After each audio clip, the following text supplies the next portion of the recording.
We're here in Southern California to check out this, the all-new 2024 Mazda CX-90. It's Mazda's new 3-row flagship SUV. It's got seating for up to 8 and a choice of 2 all-new electrified powertrains, either a plug-in hybrid or a turbocharged 3.3-liter inline 6-cylinder with mild hybrid technology. Let's check it out. I think personally the new CX-90 looks fantastic, particularly in this new artisan red paint color that Mazda developed exclusively for the CX-90. The CX-90 is also longer and wider than the CX-9 with a much more aggressive styling profile, sort of similar to how the CX-50 is effectively just a better looking CX-5. You get that same sort of CX-50 style grille with these air vents up front, the sort of upright grille pattern here, nice headlight design, and then you come around and you've got, these are available 21-inch wheels, and this version has body color molding along the sides here. Other versions do have visible plastic cladding. There are also available chrome accents to sort of heighten the luxury sense. And then you get this just aggressive profile that hints at the CX-90's sort of rear-wheel drive biased platform. Probably my only complaint here is this sort of black plastic panel behind the D pillar here. It sort of gives it an awkward hump view in profile. The rear windscreen is actually sunk in behind it. This probably assists with aerodynamics a little bit, but not my favorite. What I do love overall is just the sort of aggressive rear-wheel drive bias styling that you see here. It's more reminiscent of luxury vehicles, which is very clearly what Mazda is trying to target with the CX-90. Inside the CX-90, it's a very nice, comfortable place to be. You get seating for up to 8. This version has second row captain's chairs. Up front, you get a nice digital instrument panel, 12.3-inch center display. Mazda is very careful to not use the word touchscreen for that because it doesn't always operate as one. This has roughly the same functionality as it does in the CX-50, where CarPlay and Android Auto will still work as a touchscreen while the car is moving, but the rest of the native features will require that you either use this controller or stop the car.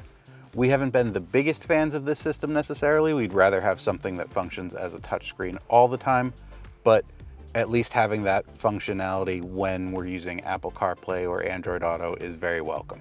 Other great things about the interior, lots of nice physical controls, always a favorite among us. A nice clean layout here. Real maple accents, actually, according to Mazda, along with this very interesting, and I actually really like it, fabric dashboard that has some hang stitching here that's meant to evoke hand bookbinding. I really like the look of it. It's a new take to me. We have seen sort of the use of fabric in the MX-30 from Mazda, but it's nice to see something just a little bit different. One complaint I do have is that there isn't really much storage up here. This bin is maybe only a few inches deep. There are 2 USB-C ports, but there's not a lot of space to put things. This is, in Mazda's eyes, a driver-focused 3-row SUV, which, you know, takes away from the family side of things, but a little bit more space up front would be nice. But headroom is good, visibility seems fine. We're stationary. The addition of this digital rear view mirror here is a nice touch as well in case you load up the back with too much cargo to see out the back. Big fan up front, but we should move on to the second row. We're here now in the second row of the CX-90. Again, fairly comfortable. Pretty big fan. I do have some issues. I'm starting to get a little bit less headroom back here thanks to the panoramic moonroof. And my knees, as you can see, hopefully, are just a little bit higher than I would like. If I could, I would probably slide the seat back, but this is as far as it goes. So I'd probably start to slouch and just let my legs stretch out that way. Not the greatest, and if we've got passengers in the third row, that's gonna be a problem. But you do get some nice features here as well. 2 charge-only USB-C ports are in the back here, as well as physical climate controls for the second row passengers, including, in this model, heated and ventilated seats. Again, this is the captain's chair version, so the center is a storage console. You get cup holders, another little storage compartment. This one's actually a lot deeper than the one up front. I'd probably try to switch those or replicate this up front. But again, A little bit more storage, not too bad. I would say this is par for the course for most competitors. I haven't really had problems in the second row of 3-row SUVs. The third row is where things start to get interesting. So here we are in the third row of the CX-90. As you can hopefully tell, my knees are even more elevated than in the second row. As an adult passenger, probably not where I'd want to spend a lot of time, but with some second row passenger negotiation, I do have a decent amount of legroom. This seat up ahead of me will slide back farther if possible, so could be more cramped in the legroom area. But there are some nice features back here. You get dual cup holders on each side, and according to Mazda, these are available USB-C charge ports for device charging. So toss the kids back here, give them an iPad, you're good to go. Also important when talking about 3-row SUVs is, of course, getting into the third row. Here, it's a simple lever release on the top of the second row seats, and then the seats will fold and slide forward. You stand in, access. Again, I'm an adult.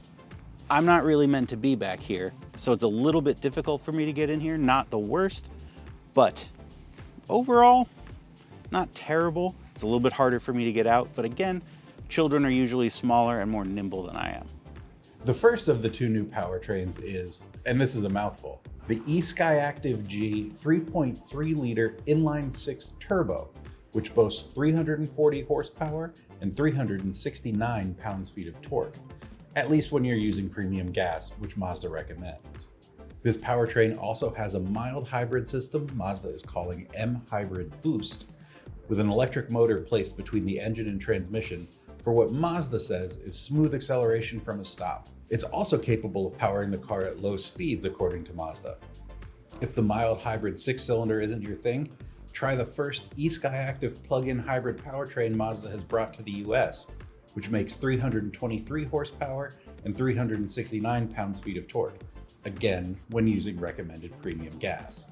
This powertrain uses an improved Mazda 2.5-liter 4-cylinder. The intake is enhanced for more torque, according to the automaker, along with an electric motor and 17.8 kilowatt-hour battery. Mazda says the plug-in can work in all-electric mode in a variety of driving scenarios, which can mean a lot of things, but ideally it will work at highway speeds and keep the gas engine off even under hard acceleration.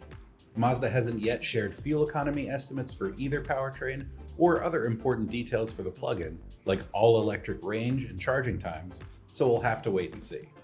Both powertrains come with standard all-wheel drive and get an all-new 8-speed automatic transmission. Mazda also says the CX-90 continues its focus on driving, and to that end, they've added kinematic posture control, which first debuted on the 2022 Miata, as standard. It uses software to counteract body lift and high-speed cornering. We'll have to see how they drive, but we can't wait to test them. Mazda says the CX-90 will go on sale this spring. We're looking forward to testing it out and seeing where it stacks up against a variety of competitors. We're especially looking forward to testing out these two new powertrains. For more on the 2024 CX-90, be sure to check out cars.com.